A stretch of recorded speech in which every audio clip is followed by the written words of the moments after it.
आज हम इस विशेष चर्चा में भाग लेने के लिए खड़े हुए हैं और ये चर्चा इसलिए हो रही है क्योंकि हाल में ही जो युद्ध हुआ वो एक सूचना का युद्ध था। एक प्रकार से हम पड़ोसी देश और दुनिया भर को सच्चाई की सूचना देना चाहते थे और कुछ ऐसे ताकत थे, ऐसे शक्तियां थी जो भ्रम का सूचना सारे देश में, सारे दुनिया में फैला रहे थे।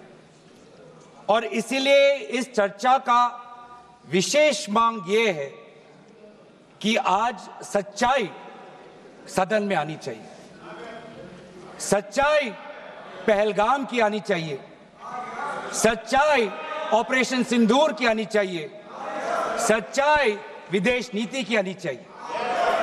और यही आज हमने सूचना का जो युद्ध की बात हम कर रहे हैं वो आज हमने आदरणीय राजनाथ सिंह के भाषण में सुना।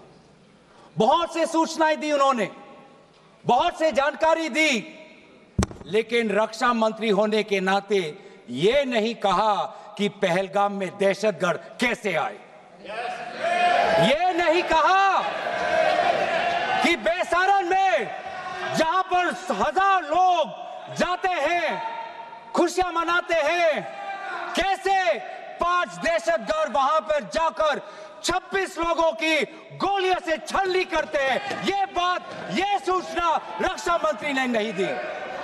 यही है सूचना का युद्ध कि इतनी जानकारी देते हैं कि कभी कभी सवाल पूछना भी भूल जाते हैं। और आज ये है हमारे विपक्ष का कर्तव्य कि हम सवाल पूछेंगे देश हित में, राष्ट्र हित में। आज देश ये जानना चाहता है कि वो 5 दहशतगर्द कैसे घुसे और उन दहशतगर्दों का भी मकसद था। पाकिस्तान से आए हुए वो दहशतगर्दों का क्या मकसद था? उनका मकसद था कि जम्मू कश्मीर की अर्थव्यवस्था को तनाव करना, विनाश करना। उनका मकसद था कि भारत देश में एक सांप्रदायिक वातावरण का जन्म देना। उनका मकसद यह था कि भारत और पाकिस्तान का एक हाइफिनेशन होना, यह था उनका मकसद। लेकिन सर, मुझे दुख है कि आज राजनाथ सिंह जी ने सैनिकों की बात तो की, लेकिन जो हमारे भारत की जो आवाम है, जो जनता है, जो उन्होंने पाकिस्तान के दहशतगर्दों का पूरी जो मंशा है उस पर उन्होंने पूरा नकारा और हम एकजुट रहे। हम, मुझे भारतीय होने का गर्व है। हमने देखा बेसारन में कि किस प्रकार से जम्मू और कश्मीर के लोगों ने पूरे देश भर से आए हुए जितने भी पर्यटक थे उनकी मदद की। हमने ये देखा कि किस प्रकार से देश भर के जो पर्यटक जो जम्मू कश्मीर में थे उन्होंने अपने जम्मू कश्मीर के भाइयों को धन्यवाद दिया। हमने ये भी देखा कि कैसी एक विधवा हिमांशी नरवाल ने कहा कि मैं नहीं चाहती कि मेरे जो पति जिसको लेके आज राजनीति हो रही है उसके शव पर देश में हिंदू मुसलमान की राजनीति हो, मैं नहीं चाहती। यह है हमारी देश की संस्कृति और यह था मंशा पाकिस्तान का। और मैं ये भी गर्व महसूस करता हूं कि सारे विपक्षी राजनीति दल, हम सब एकजुट होकर, राहुल गांधी जी ने एक साफ साफ कहा कि हम सरकार के साथ हैं और सरकार को पाकिस्तान को एक ठोस मजबूत कदम देना ही पड़ेगा। लेकिन देश ये भी जानना चाहता है, वे 26 लोग जो जिनके परिवारों में आज कोई गुजर गया, वे ये भी जानना चाहता है कि 100 दिन गुजर गए और वे 5 दहशतगर्दियों को यह सरकार पकड़ नहीं पाई।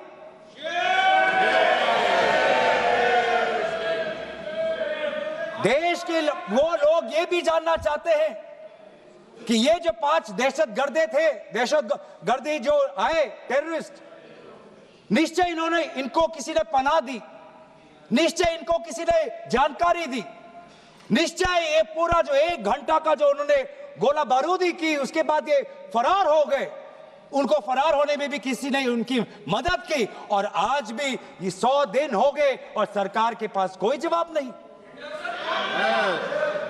आज आपके पास ड्रोन है, आपके पास पेगासस है, आपके पास सैटेलाइट है, वहां पे सीआरपीएफ है, वहां पे बीएसएफ है, वहां पे सीआईएसएफ है, वहां पे आदरणीय गृह मंत्री कुछ दिन पहले ही गए थे पूरा रिव्यू लेने के लिए, और आप किसी को पकड़ नहीं पाए।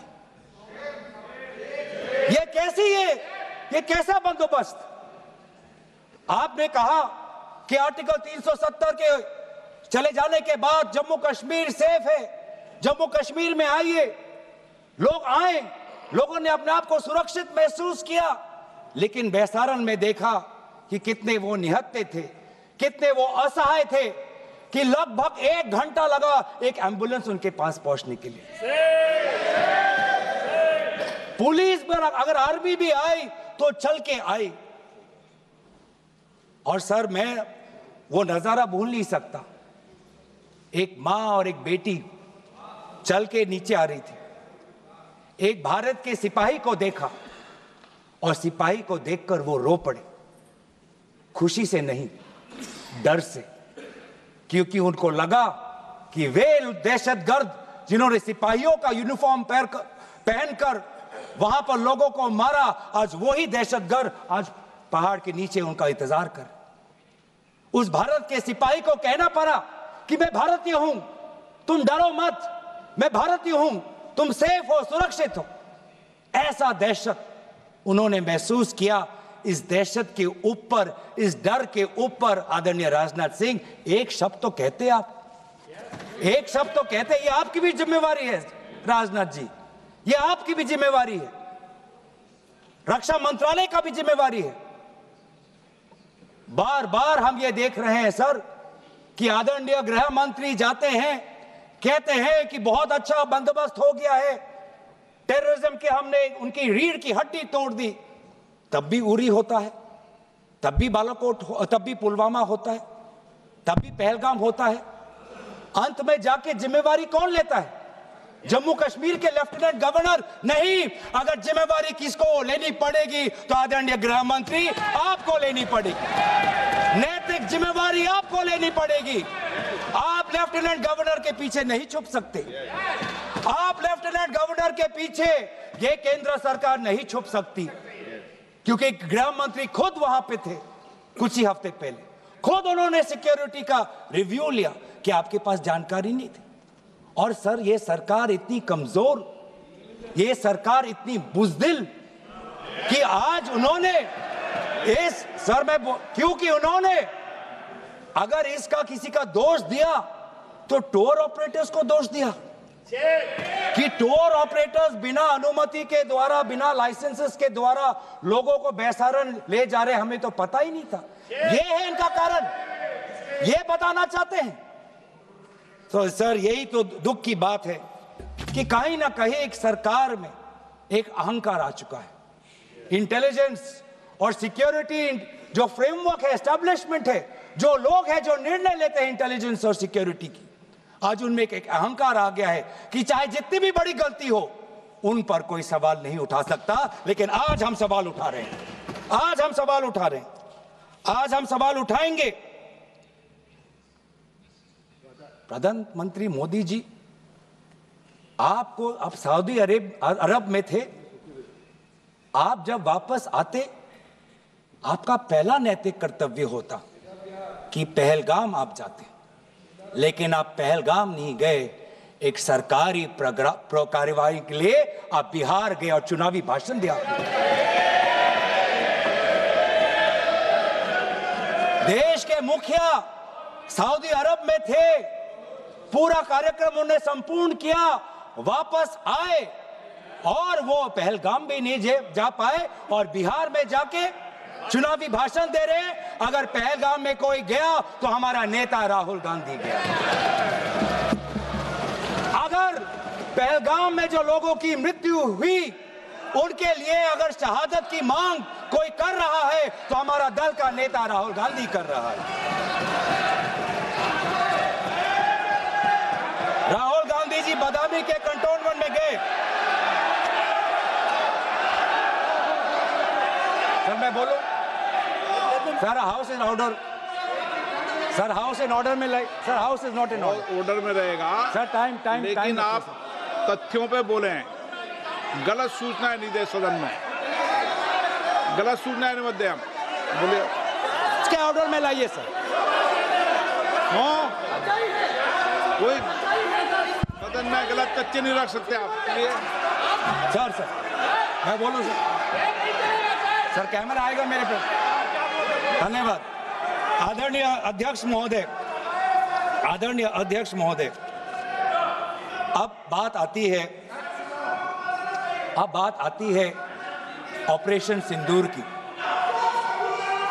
आज मैं राजनाथ सिंह जी का भाषण सुन रहा था। मुझे पता नहीं चल रहा था कि राजनाथ सिंह जी जो भाषण दे रहे थे वो किस समय का उजागर कर रहे थे। वो किस समय का उजागर कर रहे थे। वो किस समय का उजागर कर रहे थे। क्या वो 2016 के बाद क्या उन्होंने ये नहीं कहा कि हम घुस के मारेंगे और पाकिस्तान को आज वो उनका जो भी टेररिस्ट इंफ्रास्ट्रक्चर है उसको खत्म कर देंगे। वही बातें तब की, वही बातें पुलवामा की बात की कि पुलवामा के बाद आज हमने हमारे लड़ाकू जहाज अब गए हैं, अब पाकिस्तान अब कभी भी भारत पर उंगली नहीं दिखा सकता। और उसके बाद आज दोबारा वही बातें कर रहे हैं। आज दोबारा वही बातें कर रहे हैं कि हम घुस के मारे, हमने ये किया, फलाना किया। और ये अब भी कह रहे हैं कि ऑपरेशन सिंदूर कंप्लीट नहीं हुआ, अधूरा है, क्योंकि कल को जाके दोबारा पाकिस्तान कर सकता है। ये खुद कह रहे हैं, ये खुद कह रहे हैं, ये खुद कह रहे हैं कि इसके पश्चात भी पाकिस्तान कल को जाके कर सकता है। तो ये कैसा, ये जो सफल कैसे हुआ, फिर क्या सफल हुआ? आज ये खुद कह रहे हैं कि हमारा मकसद युद्ध का नहीं था। हम पूछना चाहते क्यों नहीं था, होना चाहिए था। आज उन्होंने खुद कहा कि हमारा मकसद जमीन लेने का नहीं था। क्यों नहीं था? पाकिस्तान ऑक्यूपाइड कश्मीर अगर आज नहीं लेंगे तो कब लेंगे? ये उन्होंने खुद कहा, इन्होंने खुद कहा कि हमारा मकसद था टेररिस्ट के इंफ्रास्ट्रक्चर पर आक्रमण करना। तो क्या हमने उरी के समय नहीं किया? क्या हमने पुलवामा के समय नहीं किया? लेकिन उसके पश्चात भी पाकिस्तान का इतना साहस कि आज उन्होंने पहलगाम में जो पिछले 20 वर्षों में हमारे भारतीय नागरिकों पर सबसे दर्दनाक अगर हमला हुआ है तो आपके समय पे हुआ है। आपके समय में उरी हुआ, आपके समय में पुलवामा हुआ और आपके समय में आज पहलगाम हो रहा है। कुछ बातों का उजागर किया, कुछ किताबों का भी उजागर किया। ये नई प्रक्रिया है सर। हर चर्चा में आदरणीय भाजपा के नेता एक किताब उठा लेते हैं, फिर कुछ पंक्तियां वहां से पढ़ते हैं। मैं इतिहास के पंक्तियों को नहीं पढ़ना चाहूंगा। आज हमारे भारतीय सेना के जो बड़े अफसर हैं, मैं उनकी बात में पढ़ना चाहूंगा। दुख की बात तो यह है सर कि ये वो बातें हैं जिन्हें हमें भारत के अंदर सुनना चाहिए था। लेकिन अगर पहली बार अगर हमने सीडीएस को सुना तो हमने सिंगापुर में सुना, श्रृंगला डायलॉग में। ब्लूमबर्ग को वो जानकारी दे रहे थे, हमें नहीं सर, ब्लूमबर्ग को। क्या जानकारी दिया? मैं पूरा पढ़ लेता हूं without editing. What is important, क्या जरूरी, हिंदी में अनुवाद करने की कोशिश भी करता हूं, मत करो। क्या ये जरूरी नहीं कि जेट गिरे, पर क्यों गिरे, क्या गलतियां हुई, वो महत्वपूर्ण है। संख्या महत्वपूर्ण नहीं सर। 35 ही राफेल है देश में, 35 ही राफेल है। अगर उनमें से कुछ गिरे भी तो देखिए सर, मुझे तो लगता है कि बहुत बड़ी क्षति हुई। 35 राफेल अगर कुछ उनमें से भी अगर कुछ गिरे तो मुझे लगता है कि जरूरी है, क्योंकि आपको लगता है कि 35 राफेल काफी है, तो अगर कुछ गिरे तो वो भी जरूरी है। और उन्होंने उसके बाद ये कहा कि ये बात अच्छी है कि हमने अपनी गलतियां को समझा, उसको सुधरा, और 2 दिन बाद हमने अपने जेट को उड़ाए और दूर से हमने आक्रमण किया।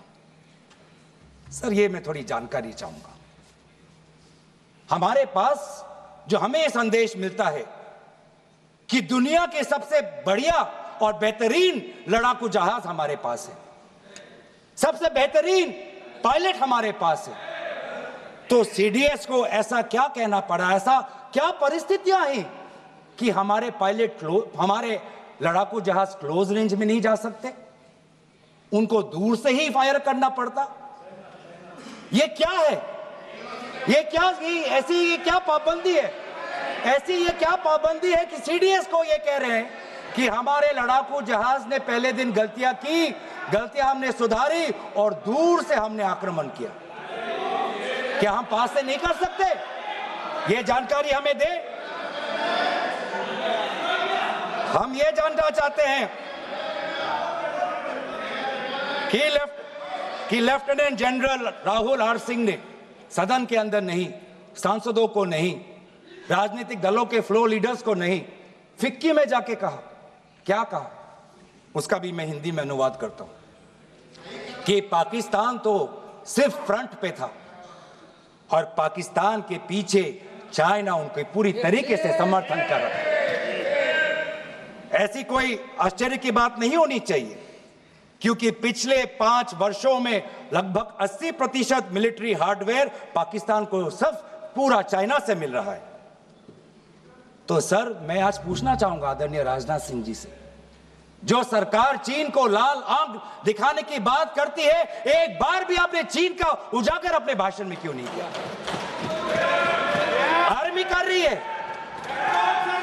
आर्मी के कह रही है, आर्मी कहती है कि आज कि सिर्फ चीन और पाकिस्तान का ये 2 फ्रंट नहीं, अब 3 फ्रंट का भी हो सकता है, कन्वर्जेंस हो सकता है चीन, पाकिस्तान और बांग्लादेश को लेकर। लेकिन मैं सरकार को याद दिलाना चाहूंगा कि ये जो 2 फ्रंट की जो बात थी, इस बात की शुरुआत किसने की थी? इस बात की चेतावनी किसने दी थी? इस बात की चेतावनी इसी सदन में हमारे दल के नेता राहुल गांधी जी ने दी थी। और यही हम जानना चाहते हैं, यही हम जानना चाहते हैं कि आज जो युद्ध हुआ, इसमें पाकिस्तान को चीन से कितना समर्थन मिल रहा है। हम सेना से नहीं, आज हम आदरणीय राजनाथ सिंह जी से और प्रधानमंत्री मोदी जी से जानना चाहते हैं।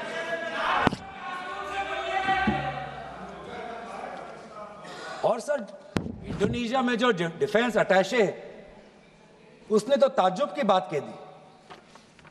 उसने क्या कहा sir? India defence attache group captain Shiv Kumar ने, हिंदी में दोबारा अनुवाद करता हूं, कि भारत ने लड़ाकू जहाज खोए तो खोए इसलिए क्योंकि कुछ मिलिट्री टारगेट्स पर आक्रमण करने पर पाबंदी थी। क्यों? क्या पाबंदी थी? ऐसे क्या ये राजनीतिक कंस्ट्रेंट्स थे? आपने कहा कि 9 टारगेट पे हमने आक्रमण किया, लेकिन हमें यह भी सूत्रों से जानकारी और मीडिया में आया है, और लेफ्टिनेंट जनरल राहुल सिंह ने खुद कहा कि पहले 21 टारगेट्स चुने गए थे और 21 से फिर 9 हुए। क्यों हुए? क्यों हुए? आज मैं ये जानना चाहता हूं कि पिछले 20 वर्ष में सबसे घातक आक्रमण हमारे महिलाओं पर हुआ, हमारे बच्चों पर हुआ, भारत के आत्मा पर हुई। हमने सब ने वो दहशत को अनुभव किया, हम सब एकजुट हुए, हमने पूरी तरीके से समर्थन प्रधानमंत्री मोदी जी को दी कि अब जाइए। और ऐसा एक माहौल बन चुका था कि देश किसी भी कीमत चुकाने के लिए तैयार था। पूरा देश प्रधानमंत्री मोदी जी के साथ था, विपक्ष प्रधानमंत्री मोदी जी के साथ था। और अचानक 10 मई के दिन पे हमारे राष्ट्रदूत कहते हैं कि हम पाकिस्तान पर हमला करेंगे, और शाम के 10 मई को सूचना आती है कि पाकिस्तान के साथ अब युद्ध पर हम परिणाम दे रहे हैं, सीज फायर हो गया। क्यों हुआ? हम आदरणीय प्रधानमंत्री मोदी जी से जानना चाहते थे, अगर पाकिस्तान वाकई में अपने घुटने टिकने के लिए तैयार था तो आपने क्यों रुका? आप क्यों रुके और किसके सामने आप झुके? किसके सामने आपने सरेंडर किया? किसके सामने आपने सरेंडर किया? वो अमेरिका के राष्ट्रपति जो 26 बार आज कह चुके हैं कि व्यापार को लेकर उन्होंने भारत और पाकिस्तान को सतर्क किया और दोनों को मजबूर किया कि वो इस जंग को छोड़े। 26 बार। आज राष्ट्रपति ट्रंप खुद कहते हैं कि 5-6 जेट गिरे हैं। एक जेट करोड़ अरब रुपयों का है, मिलियंस एंड मिलियंस का है।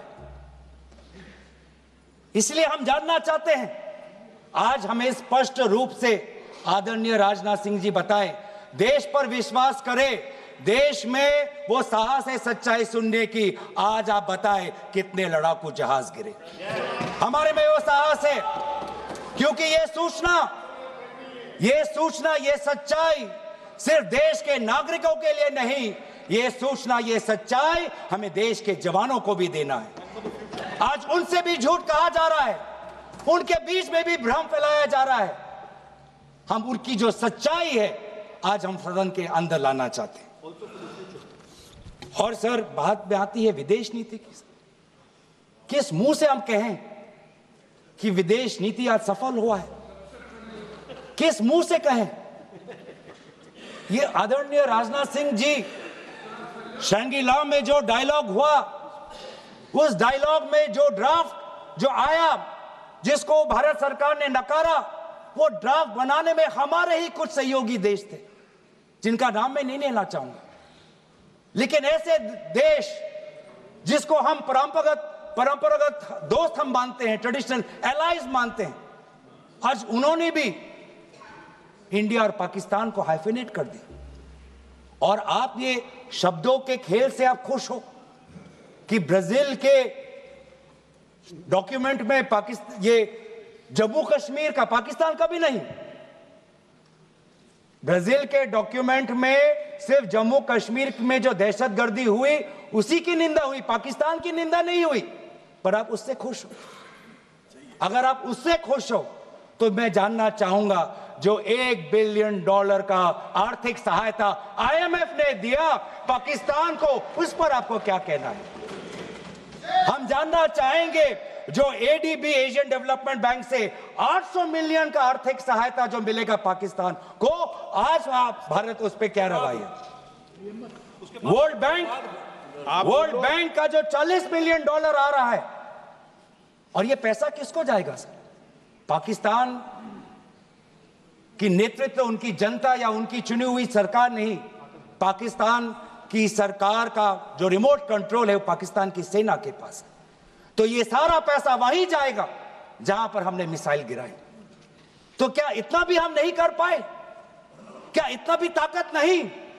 क्या इतना भी विश्व गुरु में लोगों का विश्वास नहीं, देश अंतर्राष्ट्रीय नेताओं का विश्वास नहीं कि IMF का एड ना जाए पाकिस्तान के पास, वर्ल्ड बैंक का एड ना जाए पाकिस्तान के पास, ADB का एड ना जाए पाकिस्तान के पास? आप में इतना भी ताकत नहीं कि एक देश ने पाकिस्तान को टेरर स्टेट का दर्जा नहीं दिया? एक देश ने आज FATF financial action task force में, जिससे बहुत नियंत्रण पाकिस्तान पे पड़ती थी, आज उससे वो 2022 में निकल आई ग्रे लिस्ट में। क्या वो डालेंगे?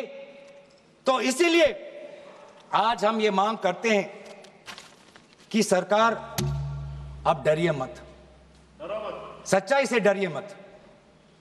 उस दिन भी देश सरकार के साथ दहशतगर्दी के खिलाफ खड़ा था, विपक्षी दल सरकार के साथ खड़े हैं, और आज भी दहशतगर्दी के खिलाफ सच्चाई के पक्ष में देश और विपक्ष आज सरकार के साथ। आप हमें अपना दुश्मन ना समझे,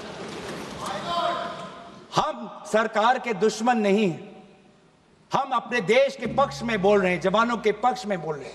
पर आप हमें कृपया सच्चाई देने का हमें वो सम्मान दीजिए। सच्चाई सुनने का अधिकार हमारा है, और जितने बार आप झूठ और भ्रम फैलाएंगे, हम उतनी बार आपको पूछते जाएंगे कि आपने क्या किया। और इसीलिए आज मैं खड़ा हूं। अपेक्षा बहुत की थी कि पहलगाम का उजागर होगा,